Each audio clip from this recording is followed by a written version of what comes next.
여러분, 사랑이 식었다고 느낄 때, 혹은 누군가를 믿고 싶지만 의심이 고개를 드는 순간 어떤 선택을 하시겠습니까? 오늘 제 이야기를 들으며 마음 깊은 곳에서 공감과 용기가 샘솟기를 간절히 바랍니다. 저는 58, 평범한 공장 노동자였습니다.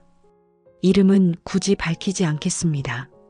그냥 어디에나 있을 법한 중년 남자라고 생각해 주세요. 매일 아침 6시 공장 기계 소리와 함께 하루를 시작하고 퇴근 후엔 좁은 아파트로 돌아와 맥주 한 캔으로 하루를 마무리하는 삶. 그게 제 전부였습니다. 화려하지도 특별하지도 않은 그저 묵묵히 흘러가는 일상이었죠.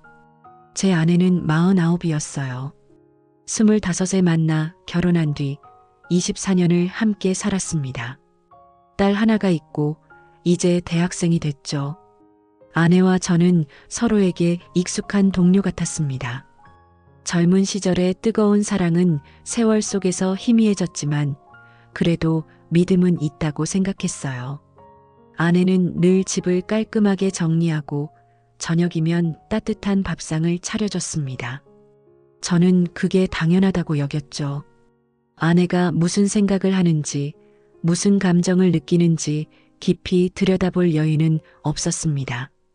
공장에서 기계 부품을 조립하듯 우리의 결혼 생활도 기계적으로 굴러간다고 믿었어요. 그런데 그 평범했던 일상에 균열이 생긴 건 아내가 결혼 반지를 빼고 다니기 시작하면서부터였습니다. 어느 날 저녁 아내가 설거지를 하던 모습을 보는데 그녀의 왼손 약지에 반지가 없었어요. 빛바랜 금색 반지가 늘 그 자리에 있었는데 그 빈자리가 어색하게 느껴졌죠. 왜 반지를 안 끼지? 저는 툭 던지듯 물었어요.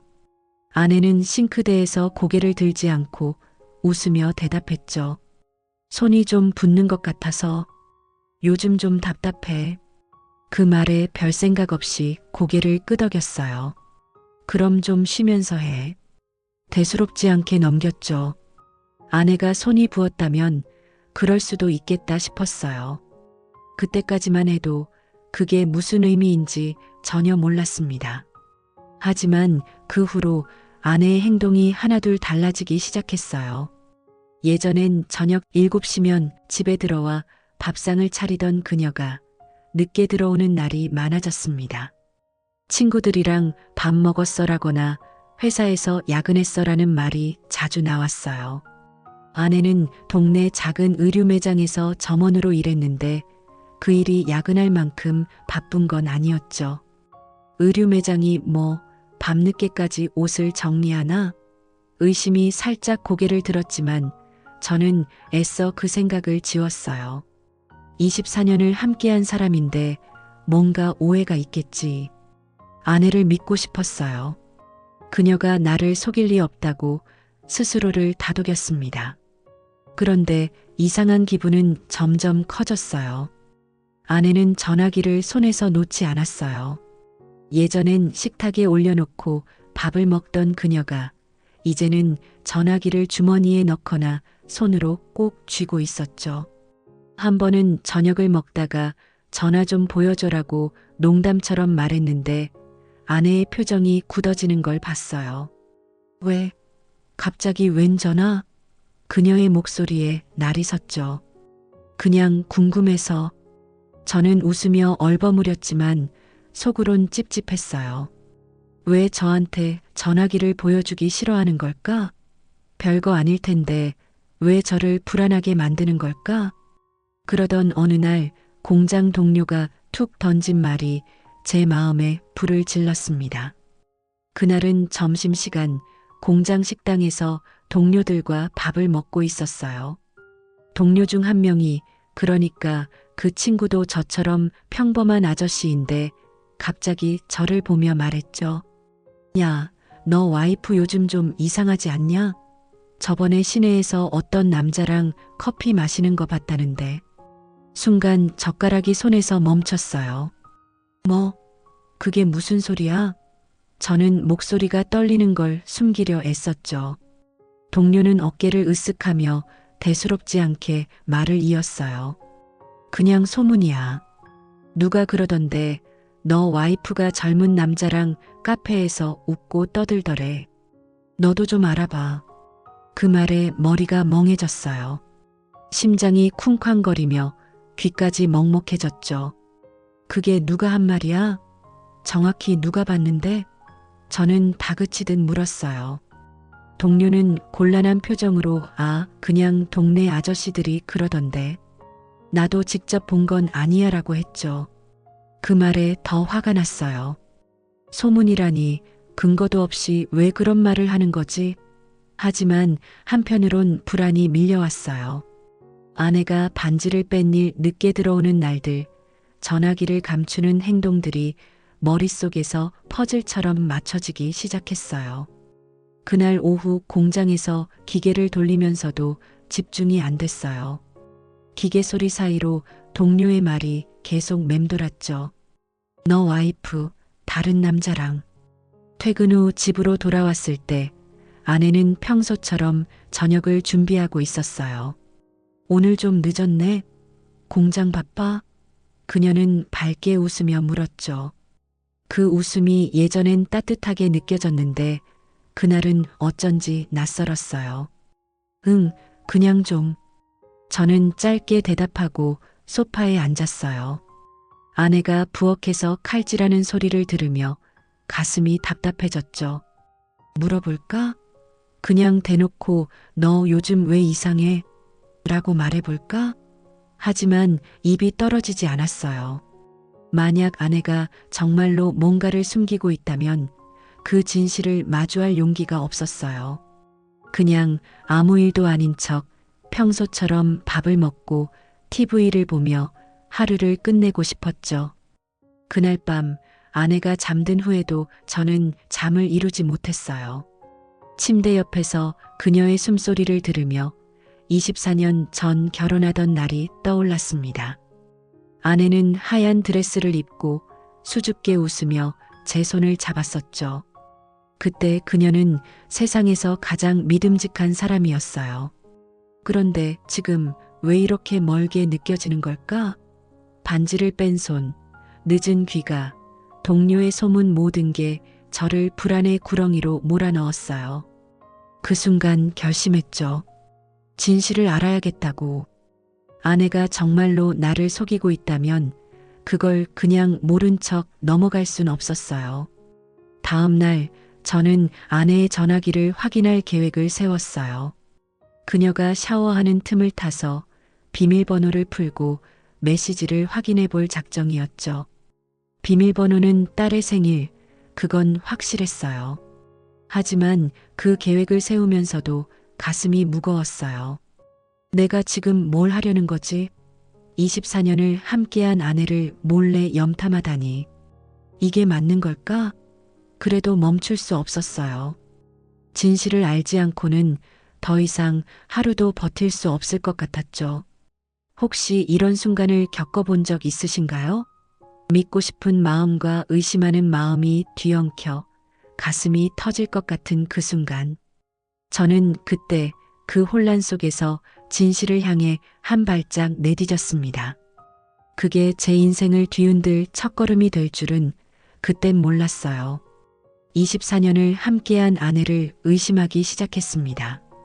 그녀가 결혼 반지를 빼고 다니고 늦게 들어오는 날이 많아지고 전화기를 꼭 쥐고 다니는 모습이 제 가슴에 불안을 심었죠.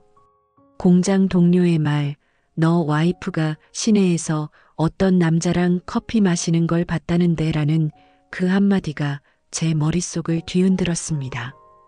그날부터 저는 진실을 알아야겠다고 결심했어요. 하지만 그 진실이 얼마나 날카로운 칼이 될지 그땐 몰랐습니다. 아내의 전화기를 확인하기로 마음먹은 날 아침 평소처럼 공장에 출근했지만 머릿속은 온통 그 계획으로 가득했어요. 공장에서 기계를 돌리며 부품을 조립할 때도 손은 움직였지만 마음은 다른 곳에 있었죠. 오늘 저녁 아내가 샤워할 때 전화기를 보면 돼. 비밀번호는 딸의 생일 0315, 그건 확실했어요. 아내는 비밀번호를 바꾼 적이 없었으니까요. 하지만 그 계획을 떠올릴 때마다 가슴이 무거웠어요. 내가 지금 뭘 하려는 거지? 24년을 함께한 사람의 사생활을 몰래 들여다보다니. 이게 정말 맞는 걸까? 그래도 멈출 수 없었어요. 동료의 말이 자꾸 귓가를 맴돌았어요. 젊은 남자랑 카페에서 웃고 떠들더래. 그 말이 사실이 아니길 바랐지만 만약 사실이라면 모른 척 넘어갈 자신은 없었죠. 퇴근 후 집으로 돌아왔을 때 아내는 부엌에서 저녁을 준비하고 있었어요. 오늘 좀 피곤해 보여. 괜찮아? 그녀는 평소처럼 밝게 웃으며 물었죠. 그 웃음이 예전엔 따뜻했는데 이제는 어쩐지 가면처럼 느껴졌어요. 응, 그냥 좀 바빠서. 저는 짧게 대답하고 거실 소파에 앉았어요.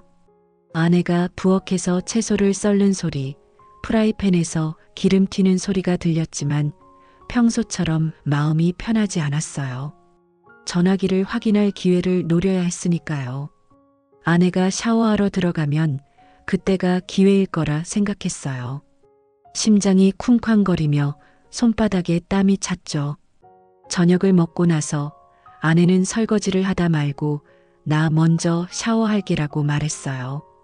절호의 기회였죠. 응, 그래. 저는 최대한 평범한 척 대답했지만 목소리가 살짝 떨렸어요. 아내가 욕실로 들어가고 문이 잠기는 소리가 들리자 저는 재빨리 거실로 갔어요. 아내의 핸드백이 소파 옆에 놓여 있었죠. 가방을 열자 전화기가 바로 보였어요. 손이 떨려서 전화기를 꺼내는데도 시간이 걸렸어요. 화면을 켜고 비밀번호 0315를 입력했죠. 다행히 잠금이 풀렸어요. 심장이 귀까지 울릴 정도로 쿵쾅거렸어요.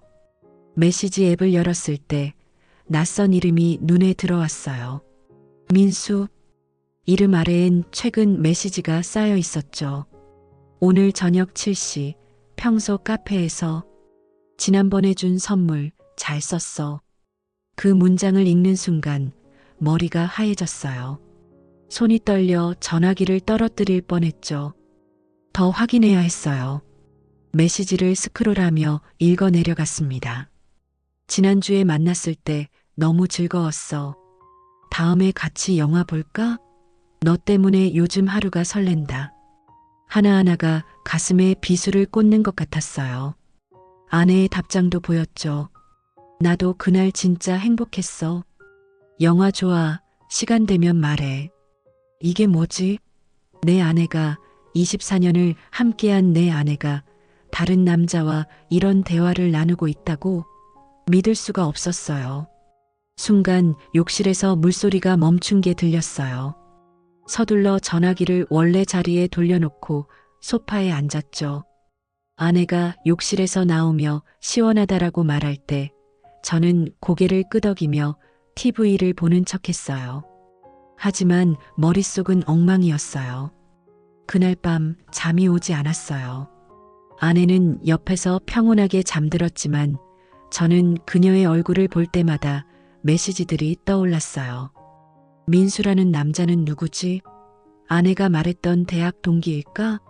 아니면 다른 누군가? 왜 나한테 아무 말도 안 했지?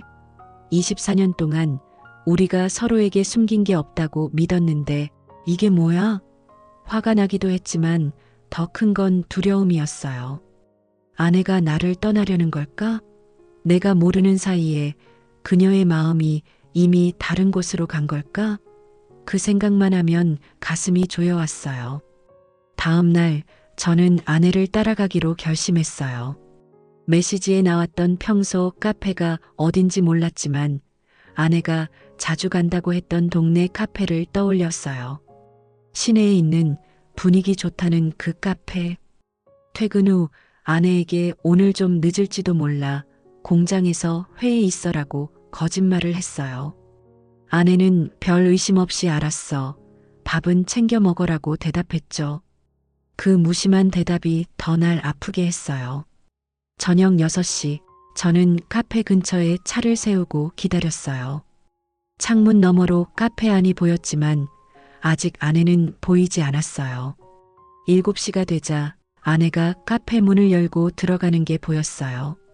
그녀는 가벼운 원피스를 입고 머리를 살짝 묶고 있었죠. 평소 집에서 보던 모습과 달리 어딘가 생기 있어 보였어요. 그 모습이 더 날 찔렀어요. 7시 10분, 40대 중반쯤으로 보이는 남자가 카페에 들어왔어요. 깔끔한 셔츠에 안경을 쓴 평범해 보이는 남자였죠. 그는 아내 맞은편에 앉았고 둘은 곧 웃으며 이야기를 나누기 시작했어요. 아내의 미소, 그건 내가 몇 년째 보지 못했던 밝은 표정이었어요. 남자가 뭔가를 말할 때마다 아내가 고개를 끄덕이며 웃었고 한 번은 남자가 아내의 손을 살짝 잡는 순간이 있었어요. 그 순간 머릿속에서 이성이 끊겼어요. 더 이상 참을 수 없었어요. 차 문을 열고 카페로 뛰어들어갔죠. 문이 벌컥 열리는 소리에 손님들이 나를 쳐다봤지만 신경 쓰지 않았어요. 지금 뭐 하는 거야? 제 목소리가 떨렸어요. 아내의 얼굴이 창백해졌고 남자는 당황한 표정으로 누구세요? 라고 물었죠. 내 아내한테 손대지 마. 저는 소리를 질렀어요. 아내는 자리에서 일어나 저를 끌고 카페 밖으로 나왔어요. 카페 밖에서 아내를 다그치며 지금 뭐 하는 거야? 라고 소리쳤을 때 그녀는 차갑게 저를 끌고 나왔어요. 여기서 이러지 마. 부끄럽게. 그 말에 더 화가 났어요. 부끄러운 건 나야 아니야 너야? 아내는 한숨을 쉬더니 차분하지만 단호하게 말했죠. 그 사람 내 대학 동기야. 최근에 다시 연락하게 됐어. 그냥 친구로 만난 거야. 친구? 친구가 왜 손을 잡아?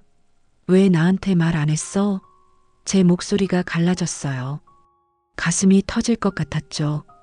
아내는 잠시 말을 멈추고 제 눈을 똑바로 보며 말했어요. 당신이 이해할 거라 생각 안 했어. 우리 사이 솔직히 어땠어? 당신은 매일 공장, 맥주, TV뿐이잖아. 나도 숨 쉴 공간이 필요했어. 그 말은 날카로운 칼처럼 가슴을 파고들었어요. 그녀의 눈빛엔 원망과 지침이 섞여 있었죠. 저는 할 말을 잃었어요. 그녀 말이 틀린 것도 아니었으니까요. 그날 밤 집으로 돌아와 우리는 처음으로 진지하게 이야기를 나눴어요. 거실 소파에 마주 앉아 서로의 얼굴을 바라보며 말했죠. 아내는 조용히 입을 열었어요. 몇 년 전부터 외로웠어. 당신은 일에 치여서 나한테 신경 쓰지 않았잖아.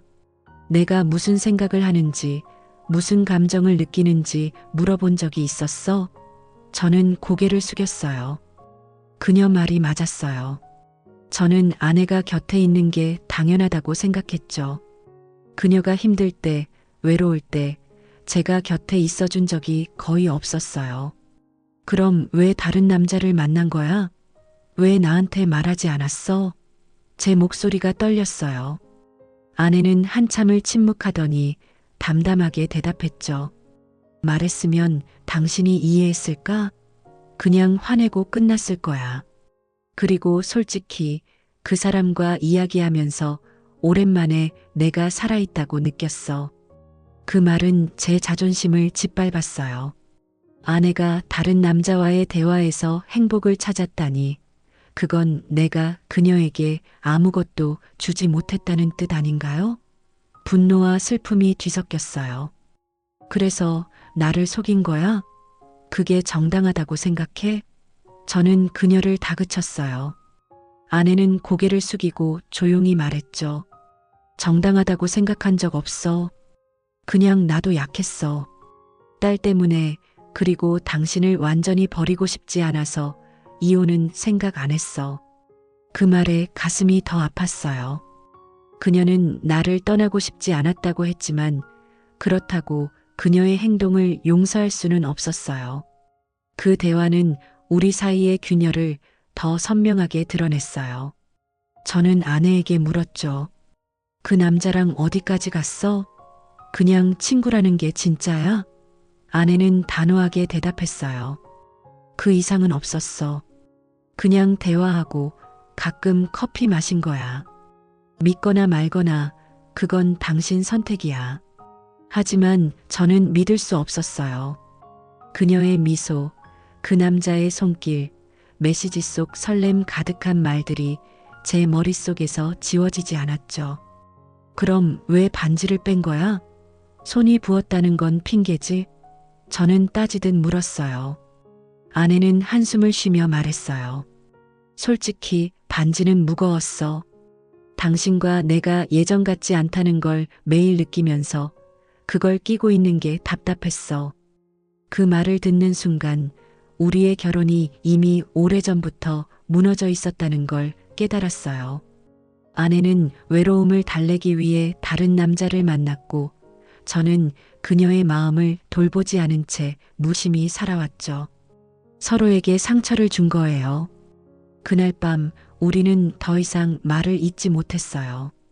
아내는 방으로 들어갔고 저는 거실에 홀로 남아 맥주캔을 들었죠. 머릿속은 엉망이었어요.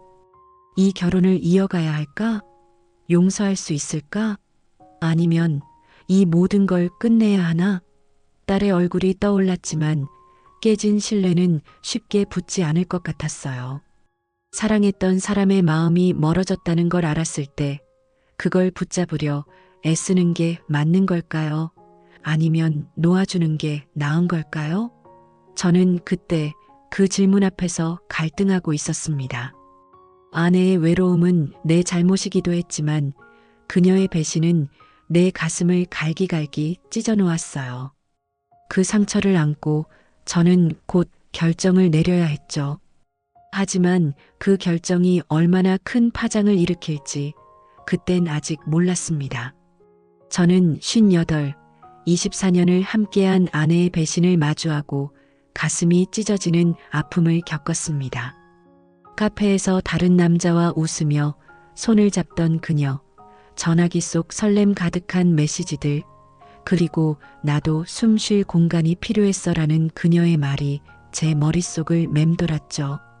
그날 밤 아내와의 대화에서 우리의 결혼이 이미 오래전부터 균열이 가 있었다는 걸 깨달았어요. 그녀는 외로웠고 저는 무심했으며 그 간극이 우리를 여기까지 끌고 왔습니다. 이제 선택의 순간이 왔어요. 용서하고 다시 시작할지 아니면 이 결혼을 끝낼지. 며칠 동안 고민했습니다. 아내를 용서하려고 애썼어요. 그녀가 말한 대로 그 남자와의 관계는 그저 대화일 뿐이었다고 믿고 싶었죠. 하지만 카페에서 본 그녀의 미소, 메시지 속 너 때문에 하루가 설렌다는 문장이 자꾸 떠올랐어요. 그건 단순한 우정이 아니었어요. 적어도 제게는 그랬죠. 딸의 얼굴도 계속 마음을 흔들었어요.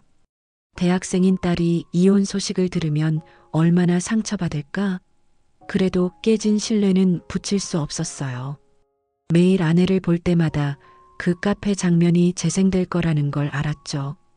결국 저는 결심했어요. 우리 이혼하자. 그 말을 꺼낸 날 아내는 놀란 표정을 지었지만 곧 고개를 끄덕였어요. 그래, 당신이 원한다면. 그녀의 목소리는 담담했지만 눈빛엔 복잡한 감정이 스쳐갔어요. 우리는 딸에게 사실을 말해야 했어요. 딸은 저녁 식사 자리에서 소식을 듣고 눈물을 흘렸죠. 왜 이렇게 됐어? 엄마, 아빠 둘 다 잘못한 거 아니야? 딸의 질문에 저는 단호히 대답했어요. 엄마랑 아빠는 더 이상 행복하지 않아. 이렇게 사는 게 너한테도 좋지 않을 거야.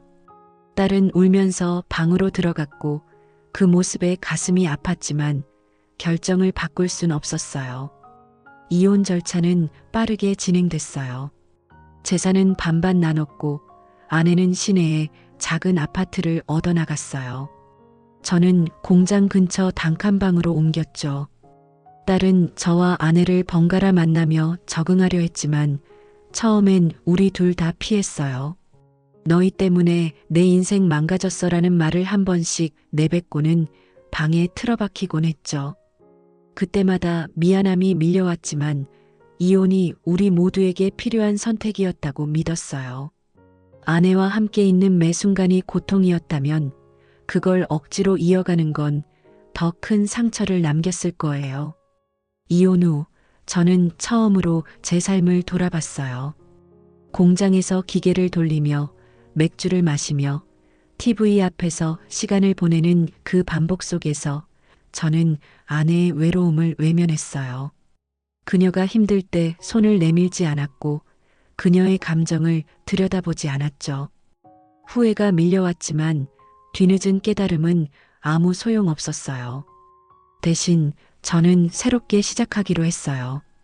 공장 일을 줄이고 주말엔 등산 동호회에 가입했어요. 처음엔 어색했지만 산을 오르며 낯선 사람들과 이야기를 나누는 게 의외로 즐거웠어요. 혼자 밥을 먹을 때면 아내의 빈자리가 느껴졌지만 그 아픔이 저를 더 단단하게 만들었어요. 이혼 1년 후 딸의 생일 파티에서 아내를 우연히 만났어요. 딸이 우리 둘을 초대한 거였죠. 아내는 예전보다 수척해 보였고 옷차림도 소박했어요. 잘 지내? 그녀가 조심스럽게 물었고 저는 고개를 끄덕였죠. 너는? 아내는 씁쓸하게 웃으며 그냥 하루하루 살아. 그 짧은 대화 속에서 그녀도 나처럼 상처를 안고 살아간다는 걸 알았어요. 그녀는 그 남자와 더 이상 만나지 않는다고 했어요. 그땐 내가 잘못했어. 미안해. 그녀의 사과는 진심처럼 들렸지만 이미 우리의 시간은 끝난 뒤였죠. 우리는 더 이상 부부가 아니었지만 서로의 아픔을 이해하는 묘한 공감이 생겼어요. 그 후 저는 작은 변화를 만들어 나갔어요. 동호회에서 만난 사람들과 어울리며 웃는 날이 많아졌고 딸과도 조금씩 대화를 늘려갔어요. 딸은 여전히 이혼을 완전히 받아들이지 못했지만 아빠가 행복해 보이니까 다행이라고 말해줬죠. 그 말이 큰 힘이 됐어요. 저는 비로소 내 행복이 다른 누군가에게 의존하지 않아도 된다는 걸 깨달았어요. 아내와의 결혼은 끝났지만 제 인생은 아직 끝나지 않았으니까요. 사랑의 배신은 우리를 무너뜨릴 수 있지만 그 상처 속에서도 새 삶을 시작할 힘은 남아 있어요. 저는 이혼이라는 결말을 선택했고 그 선택이 저를 자유롭게 했습니다. 지금 누군가의 배신으로 아파하는 분들께 말하고 싶어요. 당신의 가치는 그 상처로 정의되지 않아요. 용서하든 떠나든 당신이 선택한 길이 당신을 더 강하게 만들 거예요. 제 이야기를 들어주셔서 감사합니다. 여러분의 삶에도 새 봄이 찾아오길 바랍니다.